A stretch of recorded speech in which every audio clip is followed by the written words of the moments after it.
In the Art Asylum with Jonathan Ward. We are here 6 weeks out from the 2013 NPC USA Championships. We're here training shoulders with Big Mel Chancey at Bev Francis Powerhouse Gym in Syosset, New York. Welcome, John. How you doing, Dave? Thanks for having me. Good. We got you out here to Long Island, all the way from California. You got in a good workout with Big Mel Chancey here, and this is Mel's favorite body part to train, shoulders. Tell us, give us your overall impression when you left the gym after this workout. Very good pump. Mel gave it to me, I must say. Definitely fast-paced workout. He said that's the type of thing he used to do with Cutler back in the day, getting ready for Olympia. So wanted to show me a few things, and put me through a great workout going into USA's. I think Mel just likes to get in and out of the gym quickly. I think that's his rationale, really. He wants to. He needs more food. So yeah. He enjoys eating more than he enjoys training. Exactly. Now you got the USA Championships coming up. I think it's in about 6 weeks from today, and I know you're training real hard. You've been dieting real hard. Talk to me. Last year you won the LA Championships overall. You were in the second call out of the USA Championships. What's the goal for this year? What will make you happy? The biggest thing to make me happy is actually coming in and doing what the judges asked me to do. Coming in bigger, fuller, rounder. They said the one thing I was lacking was my size and just overall fullness. And Chad and I have worked all off season trying to put that weight on. So the biggest thing is I want to see what the final package is when I step on stage in 6 or 7 weeks. Hopefully closer to 260 versus last year I was closer to 240. So I think if everything comes together the way it is right now, the placing will come along with that. You think you put on almost 20 pounds this past year? That's incredible. Pretty close. I mean, we'll see. Once you drop water and play with fluids a little bit, things change. But yeah, I would say probably close to 15 pounds at least. What weight did you get up to at the heaviest this year? The heaviest I got this year was almost 330. Now, I was 319 pounds at one point in my career, and I got to be honest with you. It's very difficult to find a scale that you don't break or that actually could weigh you. Where do you weigh yourself when you weigh 340 pounds? I actually had to go buy another scale because the scale that I had at the time read EE for error. Yeah.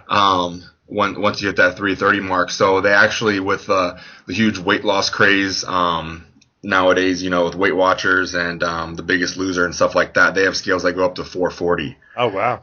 So, yeah, I found one of those, and it seemed to be working pretty good for me. I got the big scale in my warehouse because we have to weigh packages. I step on that thing, but I'm not that heavy anymore, so it doesn't matter. But I think that thing goes up thousands of pounds almost. Well, I'll have to try that out next time I come out. Yeah, we'll put you on the talk to me a little bit about what it takes to feed a body like yours, because I have to imagine that you're probably eating an enormous amount of food to sustain your metabolism at this point.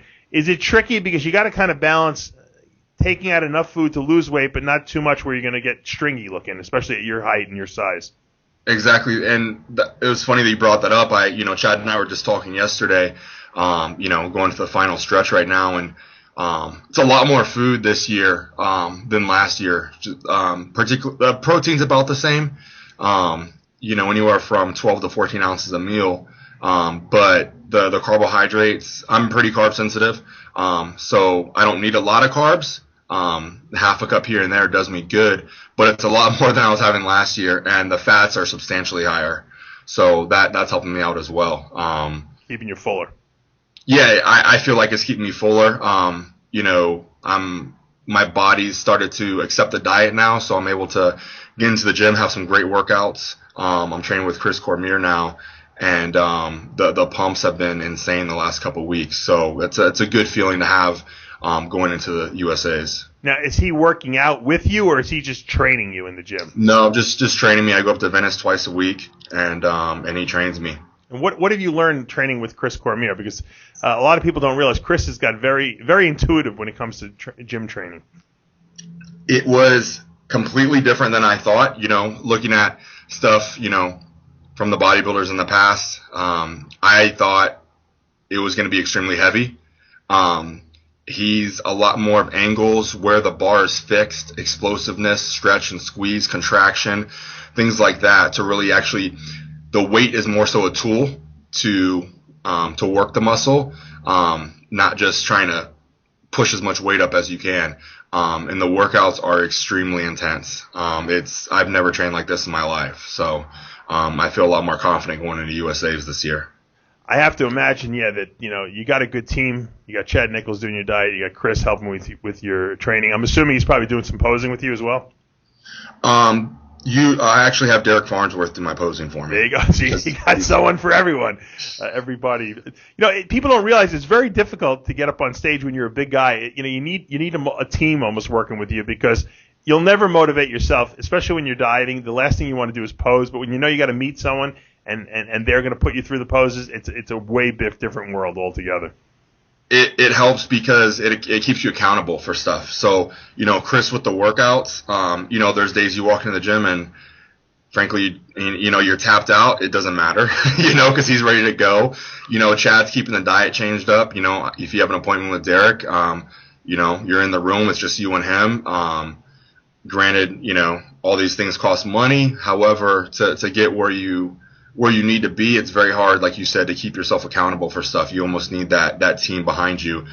And I've learned over the course of the last few years that a lot of these guys that we all look up to and that we all see on these stages, they have a team behind them. They certainly do. Well, John, you look great, and I think you're going to be doing, or at least shocking a lot of heads when they see you at the USA Championships. For now, though, we are out of time. I'm Dave Palumbo with Big John Ward in the Iron Asylum. Thanks, Dave.